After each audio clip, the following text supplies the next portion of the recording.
Olá, minha gente, estamos aí novamente com vocês e como acontece semanalmente, não poderia deixar de ser, presente o nosso deputado Gerson Berger, o jornalista Pedro do Couto, que comentarão os assuntos da semana, as manifestações, teve algumas na nossa cidade, mas antes de entrar nessas manifestações públicas e também numa lei maravilhosa aprovada por você na Assembleia Legislativa, nós vamos falar de um assunto muito grave que atinge o nosso país, mas em especial o nosso estado e a nossa cidade do Rio de Janeiro.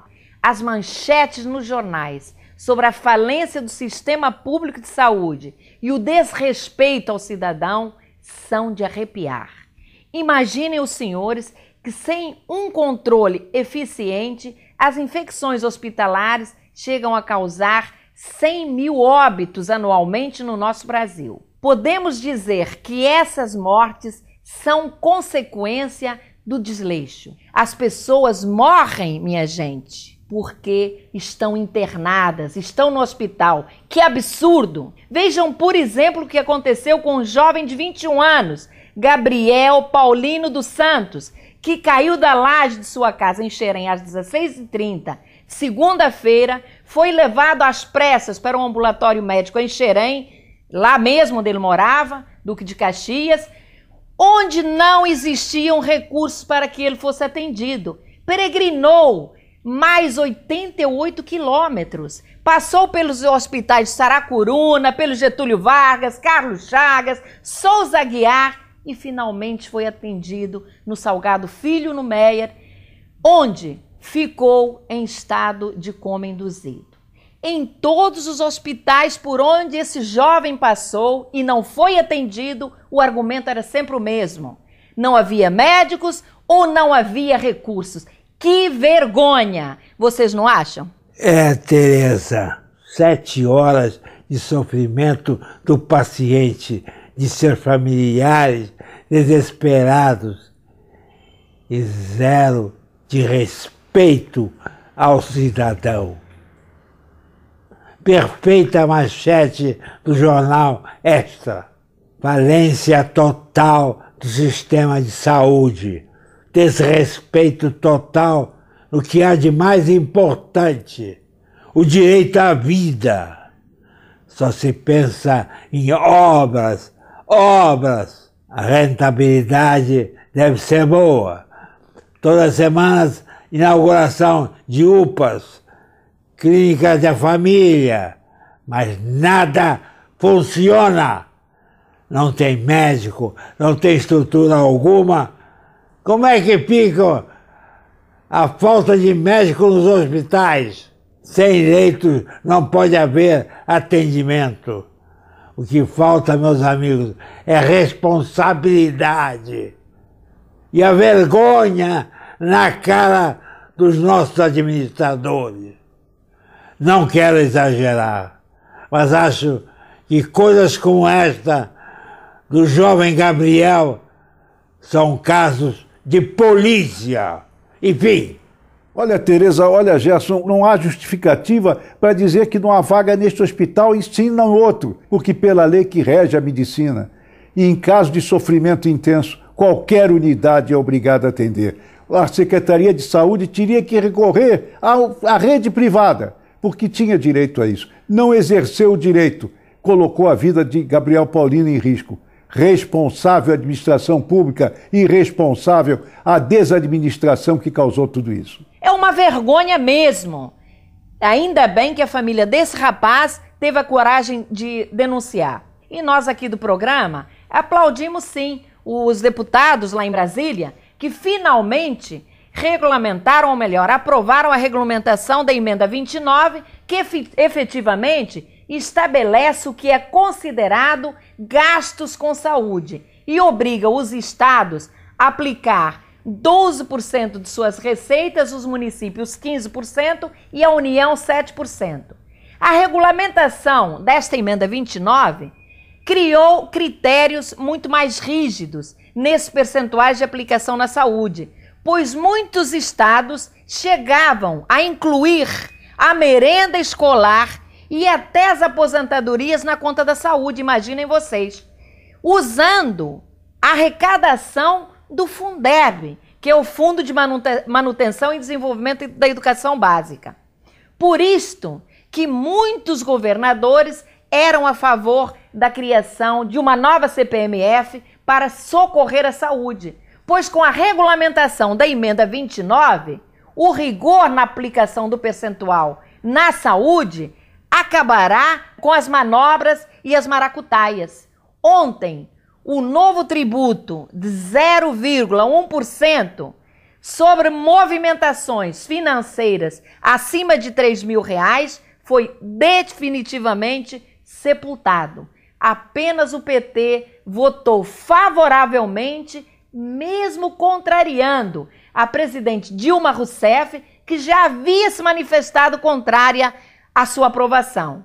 Tereza, o principal é que a CPMF criou asas e foi embora. Morreu.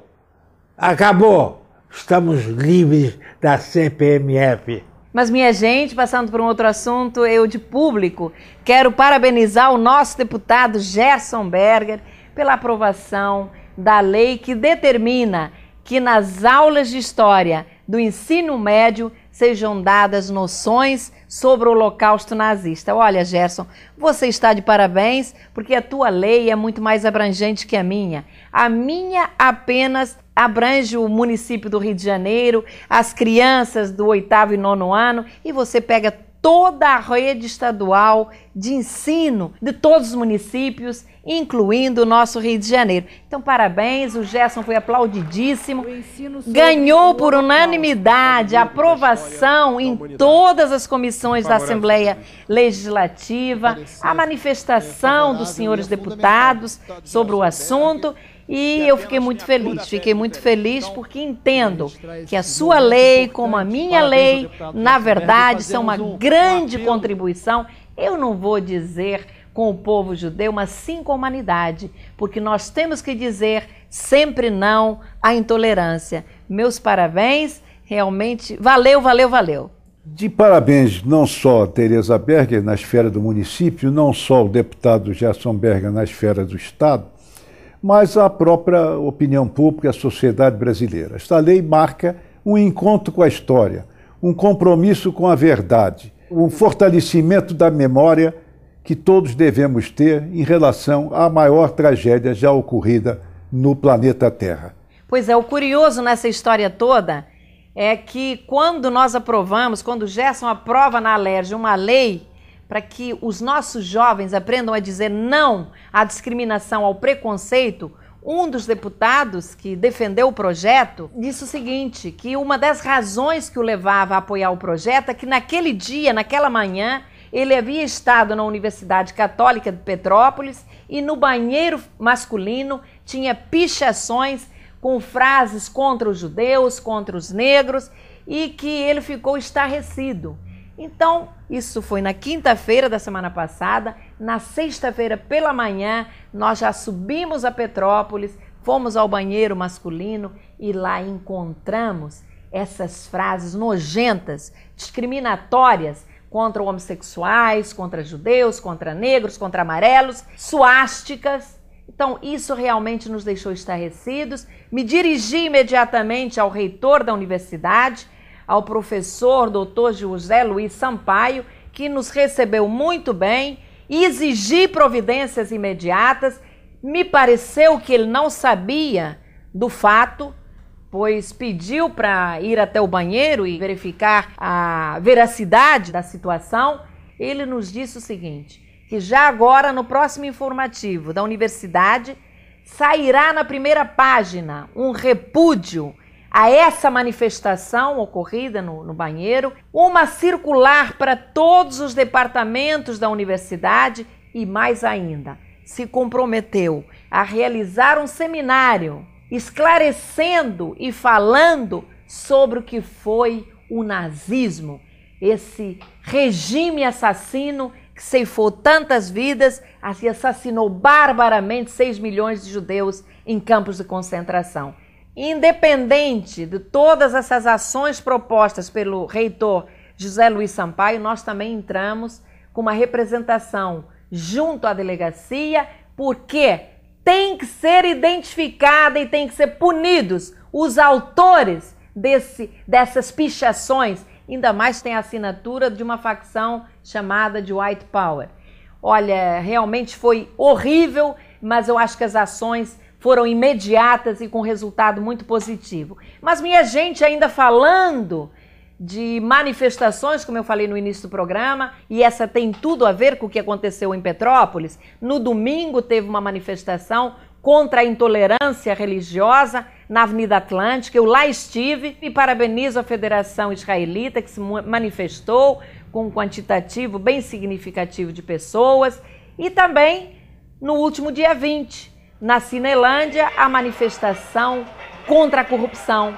Eu lá estive também, o pessoal que compareceu muito criativo, usaram como símbolo especial a vassoura, eu dei umas vassouradas também e foi excelente. Eu acho que é isso. A sociedade tem que estar unida nessa mobilização e dar um basta definitivo, que ninguém aguenta mais essa palavra, essa corrupção que tomou conta do nosso país. Mas olha, Gerson e Pedro, eu falo muito e o nosso tempo acabou. Então, obrigada pela participação dos dois, a você que nos assiste, tenha uma excelente semana. Nos encontramos no próximo domingo às 12 horas aqui na CNT. Até lá!